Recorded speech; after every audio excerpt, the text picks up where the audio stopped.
So by now, if you've been on the internet, or at least the car-focused bits of it, you'll likely have seen the video, or at least a clip from the video, of the nearly brand new Tesla Model Y refresh operating on what Tesla calls full self-driving, slamming over at 70 miles an hour without braking a giant lump of metal, in the process destroying its suspension and doing $22,000 worth of damage.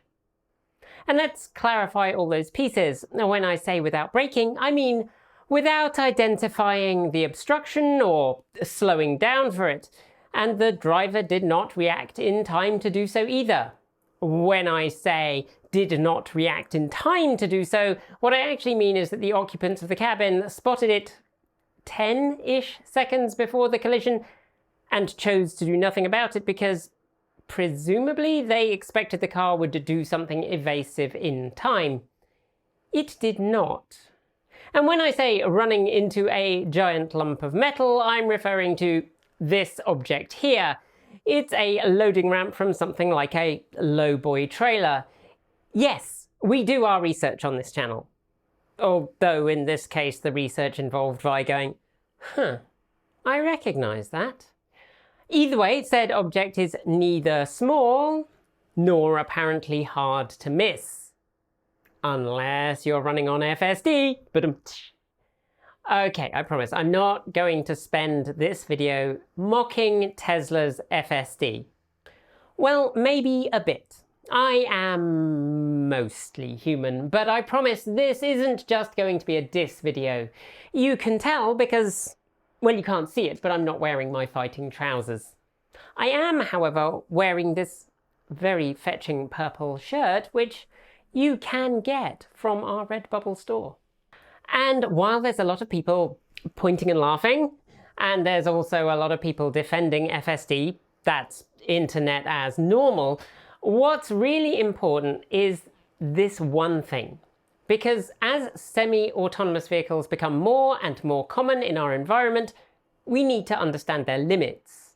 And we also, I think, need to understand how we got to where we are. And today, I'm not going to rehash levels. For the moment, just remember that level 3 and above autonomy, for that level, the vehicle doesn't need constant supervision. And Tesla's FSD, like most systems on the road right now, is a level 2 system. So you're still queen of the car, even when FSD is doing its thing.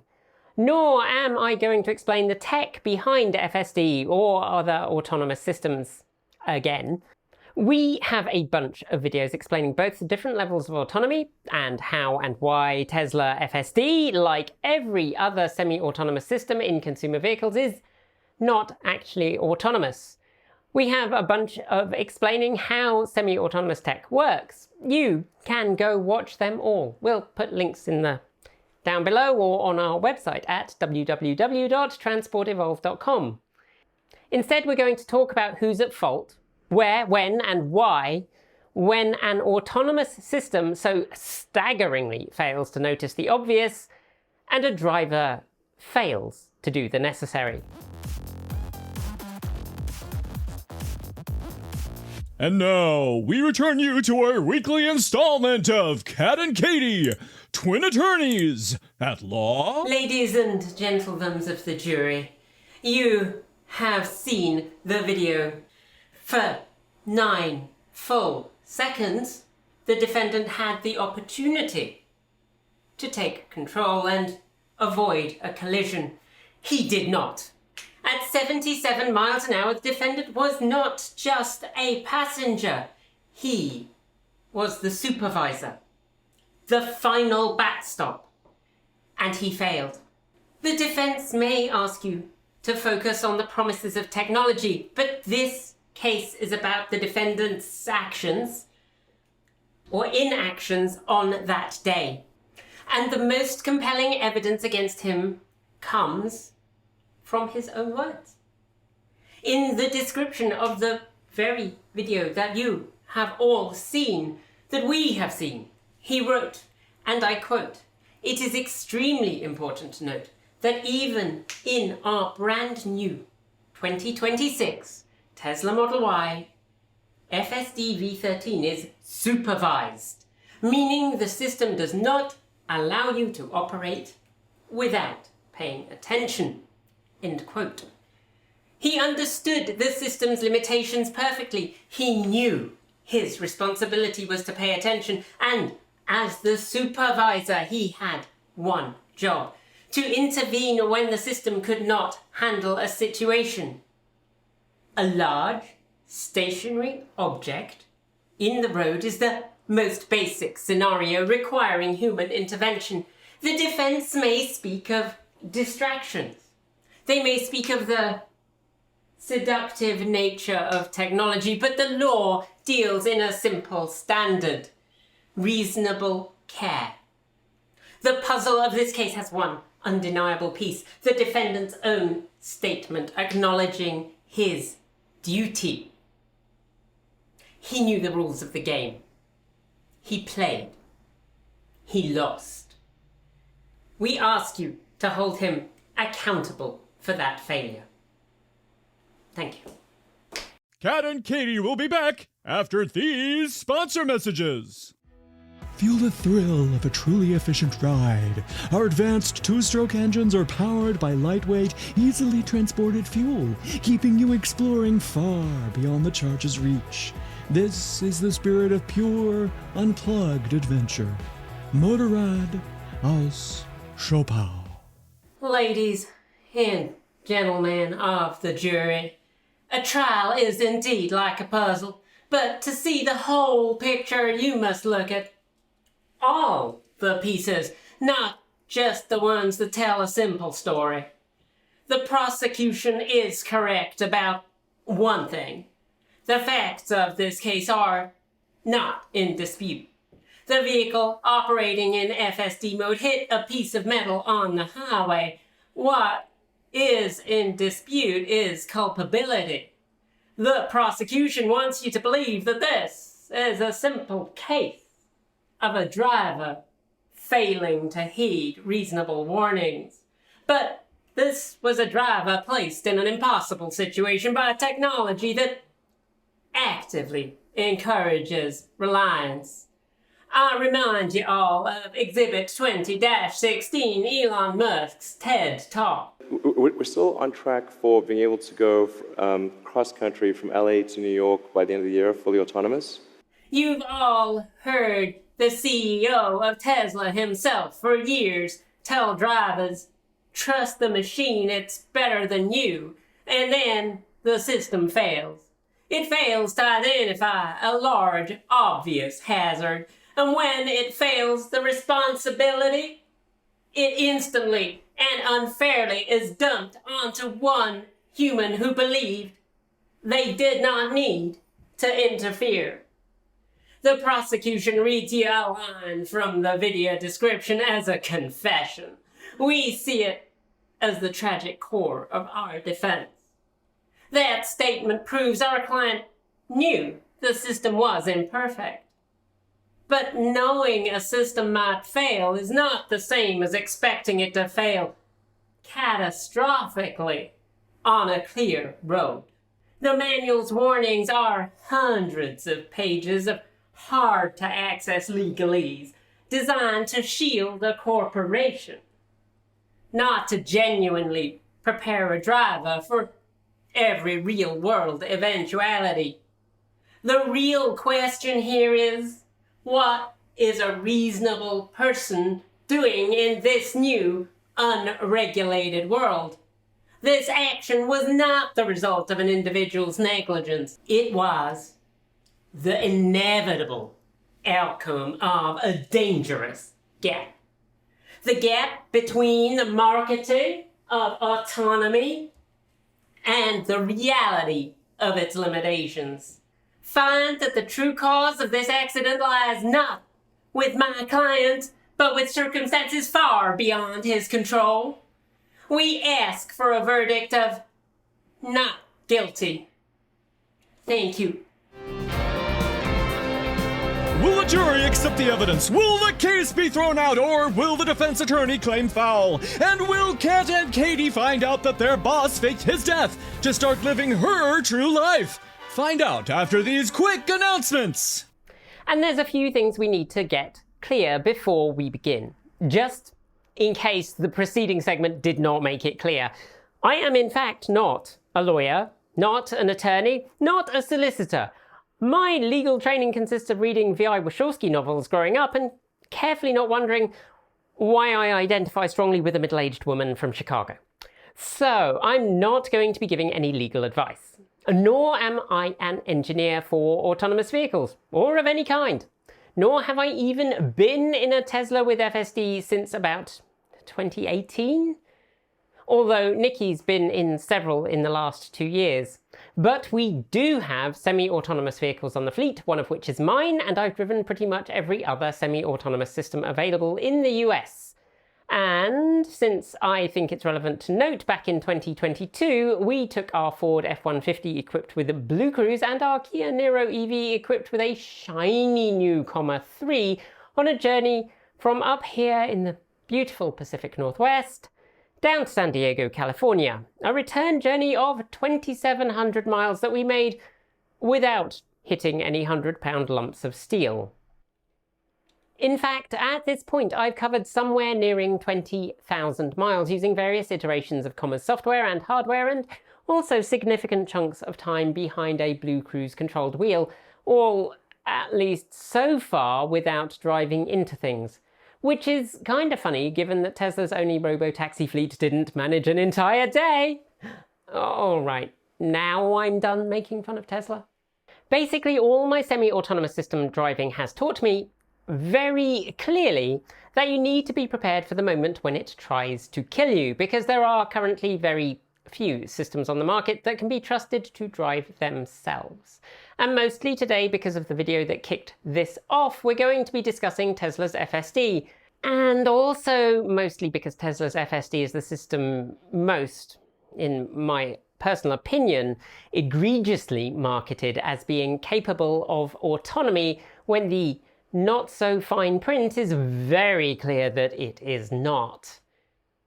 But like I said, we've driven a lot of semi-autonomous systems through the years, and they have all done stupid, dangerous things, sometimes staggeringly dangerous things that have required rapid intervention. And yes, there are open questions here. If Tesla wasn't so dead set on using camera only, might radar or LiDAR have picked up the giant lump of metal in the road? Because it's not like it was a terribly low visibility situation here. We don't know, but I lean towards yes. A multimodal approach to object identification would, I suspect, have identified it and maybe brought the car to a halt in time. Tesla's absolute conviction, well, Elon Musk's absolute conviction, specifically as I understand it from some private conversations, that FSD is achievable solely using cameras? I strongly suspect that's going to leave them struggling to catch up with other systems that can merge data from multiple streams to more successfully identify objects in the medium-term future. And obviously the open question of, if the driver had not initially misidentified it as roadkill, just gonna say I try and avoid running over any large objects in the road, whether they're roadkill or not, but you do you, boo. Just don't come crying to me if, never mind. Like I say, if the driver had not misidentified it as roadkill and perhaps been paying closer attention to what was going on, could they have stopped in time? If they actually had their hands on or near the wheel, would the car not have done the world's most pathetic Evel Knievel jump while also potentially putting any following vehicles in danger? Actually, let me tell you something that happened a little while back, which I think reinforces the whole hands-on or near the wheel importance. An incident that, if I think about it too much still, makes me feel kind of frankly nervous. And when I say that, you should also remember that I've been on a motorbike on the M4, in the centre lane, on a busy evening, when the engine of said bike decided to unceremoniously seize and throw me like a rag doll off the bike and onto the centre lane asphalt. In some seriously heavy traffic, a Mercedes Sprinter van decided to change lane from our left to the centre lane, while braking hard and less than a car length ahead of us. And not like a gentle transition into our lane, a swerve that meant that I saw almost the entire side of a black van occupying the majority of my field of vision. I fully moose tested our car, swerving round the side and then the front of their van, and between that and the F-150 size pickup that was coming up behind us in the rightmost lane. I still genuinely don't really know how I cleared it. I thought that I was going to hit one or both of those vehicles. The smell of burning rubber followed us for a good few miles down the road. The reason I could do that is my hands were ready, despite the fact the car was doing driver assistance. Without it, at best, we'd have slammed into the Mercedes, but probably we'd have hit the Mercedes and then been slammed into the F-150. Anyway, so yes, semi-autonomous lane keep is nice, but keep your wits about you. Onwards. But in the US, at least, the decentralized approach that the federal government has taken to autonomous vehicle safety standards has led to a wide variety of laws about their testing and deployment. But, to be fair to the US, and I know what you're thinking, no, I am not on some kind of hallucinogen. And yes, I do sometimes have nice things to say about the US. Legislators have argued that this approach allows room for technical developments that might not be foreseen by the legislators drafting the less market-led approaches in other countries. It allows space for technology to grow and shift and develop. But that's led to a marked contrast with a lot of other markets around the world. In Asia, various governments have put in place a raft of legislation preemptively. Back in 2020, Japan, for example, amended the Road Traffic Act, allowing for Level 3 autonomous driving and upped that to Level 4 with another amendment in 2023, and codified that drivers are, as the police agency puts it, required to take over driving immediately and properly from automated operational devices in the event that the conditions for use of such devices set by the Minister of Land, Infrastructure, Transport and Tourism are not met. In such a case, drivers need to respond properly. And the next bit? The next bit is what's missing in many markets, including the US. Therefore, it is essential that drivers have a correct understanding of conditions for use, the abilities of the system, and points of note in driving for each type of automated driving device, so they can respond properly to requests from the devices to take over. Additionally, there's a certification process for autonomous vehicles, and, interestingly, a study group that looks at the impacts of using autonomous driving technology in urban transportation and provides advice for those involved in city development who may be involved in demonstrations and testing of the technology. It's almost like the government there has people's best interests at heart, at least in theory, and is trying to make sure that people don't come to unnecessary harm. I wonder what it's like to live somewhere like that. China similarly has guidelines from the Ministry of Industry and Information Technology and has also got a variety of local and provincial legislation to enact those required testing zones. And what the hell? Let's dive in to one of these approaches. And I'm sorry, I don't read Korean, so this might be imperfect. There's been a lot of translation going on. South Korea, another country that's really pushing hard on technology and wants to get autonomous vehicles out and in use safely, it has 3 national autonomous vehicle acts. The Automobile Management Act, which provides a route to self-certification for manufacturers to affirm that their vehicles meet the standards required. The Road Traffic Act, which says that when a Level 3 or 4 advanced driver assistance system is active, the driver is the advanced driver assistance system, but also outlines what the human user must do and when they must take over. Now, I know we have some people who watch the channel who aren't big fans of self-ID. But much like any other self-ID process, it's very unlikely that any automaker would go through the pain of claiming that their cars are something that they're not. If an automaker knowingly states their vehicle meets Korea's autonomous vehicle requirements when it doesn't, there's an array of civil, criminal and financial penalties, including punitive damages, criminal fines, imprisonment for the person who makes the submission, and indeed suspension of the auto manufacturer's business. And in any case, before full Korean certification, the automaker must obtain a permit to test on public roads. And for that, there are also standards, data that must be collected and analysed. There has to be a safety driver present. There's a minimum distance they must cover. Only once all that's complete, then they can self-ID that the vehicle meets requirements. And then they still have to submit their data to be audited along with a raft of information to demonstrate that it does meet those requirements. And those requirements don't just look at how the car performs on the road and, make sure that it avoids killing people and hitting things. There's also cybersecurity assessments, data storage requirements, how the human-machine interface works, or how it yells at you to take over when things are about to go fecal fan-shaped. Which is important that there's some kind of standards around that, because people don't just drive their own vehicle. They drive those of their friends and their family. And rentals. And this is on top of your usual vehicle type approval stuff. And once that's done, the vehicle can operate in autonomous mode, as long as it's within its operational design domain. Basically the places where the automaker certified that it can operate safely. Okay, so since Korea says that autonomous systems are the driver... Yeah, good evening, Elon. I've got two questions. I don't know if you're in the place to answer two, so please pick one if not. Autopilot's proven very reliable thus far with minimal problems with its safety, but I'm asking if Tesla will be offering indemnity against crashes involving fully autonomous autopilot mode in much the same way as Volvo is promising to do when level 5 autonomy is activated on your vehicle.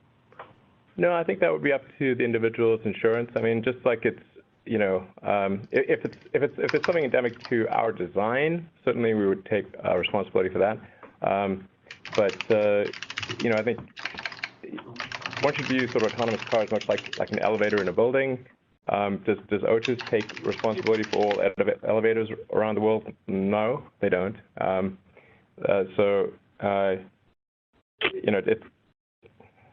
What really matters at the end of the day here is what is the absolute safety level. One of the things I should mention that frankly has been quite disturbing to me is the degree of media coverage of autopilot crashes, which are basically almost none, relative to the paucity of media coverage of the 1.2 million people that die every year in manual crashes, is something that I think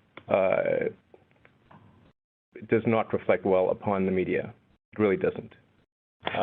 Because really you need to think carefully about this, because if in writing some article that's negative, you effectively dissuade people from using an autonomous vehicle, you're killing people. Next question. And yes, listening to that now after Tesla's $240 million fine for autopilot's failings does read a little, Hear me and rejoice. Some of you have had the privilege of being saved by the great autopilot, those who fall. You may think this is suffering. No, it is salvation. The universal scales tip toward balance because of your sacrifice. Smile, for even in death, you have become children of Tesla. Yeah, it doesn't sound like even pre-goose-stepping Elon is very fond of the idea that Tesla would have to have liability for an incident involving a Tesla driving autonomously. Such faith in your product. Oh, and side note, elevator manufacturers are actually responsible for defects with their devices. Liability would indeed rest with them if the lift design was faulty, rather than, say, a failure caused by poor maintenance or misuse. It's also pertinent here to note some facts from the story that started all of this off. According to reporting from Inside EVs, the owner of the car was presented with a $22,000 repair bill after this incident, but somehow the battery was replaced under warranty. How, you might ask, given that the owner jumped their car using a large lump of metal? Well, according to the owner, Tesla's onboard battery management noticed a fault in the battery pack prior to the collision, which the technician noted at the time of repair, meaning the owner didn't have to pay to replace the battery pack. Only a bunch of the parts damaged in the, how does Elon put this, rapid unscheduled disassembly of the suspension system? I pass no judgment on the battery pack thing. Only note it because when we say $22,000 worth of damage, that context is kinda queen. Anyhow, back to how other countries work with autonomous vehicle rules. Australia, to pick another example, landed on a similar concept to South Korea. The guidelines for trials of automated vehicles in Australia clarify that an automated driving system can be considered the driver for legal purposes. Europe is working in the Europe Standard Way, an overarching policy that will be enacted by individual member states. Which sounds similar to what's going on in the US, but differs in that at the federal level, in the EU, there's adjustments to the type approval process, which should produce harmonised regulations across all the member states. The UK is obviously focusing on more important things like making sure that I can't use a public toilet. Yeah, right, okay. Glad to see they've got their priorities far right. Which brings us to these fine United States. And we've talked, mostly in live streams, before about how the US's driving test is of, shall we say, somewhat variable quality. And look, I live in Washington State, which has apparently got the hardest driving test in the United States. Something I consider laughably hilarious given the comparison with the experience of getting a license in the UK. In the UK, it took me 2 goes to pass the car test, more than 2 decades ago, when it was easier. The first of which I failed for touching a curb while parallel parking. Not going up on the curb, touching the curb. The wheel rubbed against it slowly because I knew I'd misjudged. Here I drove like a bloody pudding. The 2 decades of bad driving habits mounted up as I was driving for the test, and I got to the end and I assumed I'd failed, and I was told I'd done super well. And it seems that Texas, home base for perhaps the most lax autonomous testing environment in the US, is, well, look. In Texas, autonomous vehicles are expressly permitted without a human in the driver's seat. You don't need a permit, manufacturers can just deploy autonomous vehicles. The autonomous vehicle has to collect 30 seconds of data before a collision, and if the vehicle's involved in an incident that results in injury or death, Texas DOT must be informed within 10 days. But local governments are prevented from enacting their own rules, which, given that Texas has gone with a statewide do what you wanna for autonomous vehicles, has the potential to be pretty rough. Also, Texas's rules don't define who's in charge of a vehicle when it crashes. I wonder who could possibly have pushed for that. Which is how you end up with an autonomous vehicle test project launch that results in quote-unquote robo-taxis that have collectively travelled less than 7,000 miles being involved in 3 reportable crashes. Just to give you a comparison data point, Waymo's crash rate is more than 2 orders of magnitude lower, with 60 crashes serious enough to trigger an airbag or cause an injury, occurring over more than 50 million miles. Interestingly, Waymo go to great lengths to publish and evaluate their incident data, which stands in contrast to some other automakers. And I'm sure a lot of people will stand there and say, as Elon did, that by making automakers actually, take ownership of the incidents that they're standing in the way of progress. But honestly, this kind of lax regulatory environment is how you end up with Some pillock thinking their car can self-drive and ploughing into 100 pounds of rusty steel at more than 70 miles an hour. And look, it ended about as well as it could. To quote myself talking about a day at one of my other jobs, nobody died. But it's not going to always end that way. And so perhaps it's time for the US to look at whether it wants to continue to be the Wild West for tech development when that technology is being deployed in vehicles that weigh the same as a light tank. And maybe, just maybe, it's time to test people on the use of autonomous features as part of the driving test. Because as these vehicles get more common, and as more drivers start to rely on this currently very imperfect technology, things have the potential to get real bad real quick. Knowing how and when to use the equipment in your car should be a basic requirement for driving it, or being driven in it. Thankfully, the US government is sure to step in with some carefully thought out regulations because, I mean, no government really wants its citizens to die of a preventable...